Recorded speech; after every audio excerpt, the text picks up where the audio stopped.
સુરતના વરાછા પોલીસ સ્ટેશનની ઘટના. વરાછા પોલીસ સ્ટેશનના લોકઅપમાં એક આરોપીનું મોત. પોલીસ સ્ટેશનના લોકઅપના ટોયલેટમાં બારીના સળિયા સાથે શર્ટ બાંધી ગળે ફાંસો ખાઈ લીધો.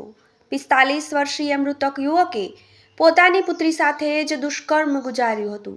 પોતાની જ 17 વર્ષીય પુત્રી સાથે સગા બાપે જ દુષ્કર્મ ગુજાર્યું હતું. મૃતક વિરુદ્ધ પોસ્કો અને બળાત્કારની કલમ હેઠળ પોલીસે કરી હતી ધરપકડ. પોલીસે લાશને પીએમ અર્થે સ્મીમેર હોસ્પિટલ ખસેડી વધુ તપાસ હાથ धरी. Bite Alok Kumar, DCP. आज वराछा पुलिस स्टेशन में एक दुखद घटना हुई है जिसमें एक आरोपी जो कि पॉक्सो का आरोपी और 376 का रेप का आरोपी है, उसने अपने आप को गले में फांसी लगाकर अपनी जान ले ली है।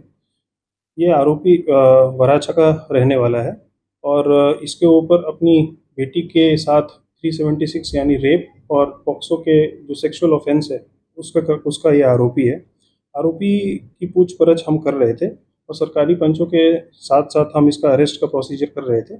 उसी दौरान इसने बाथरूम में गए और बाथरूम में अपनी शर्ट के साथ जाली में लगा कर अपने आप की जान ले ली और इस पे बॉडी को हमने पोस्टमार्टम के लिए भेजा हुआ है और इस पे इंक्वेस्ट जो प्रॉपर प्रोसीजर होगा उसके तरीके से होगा।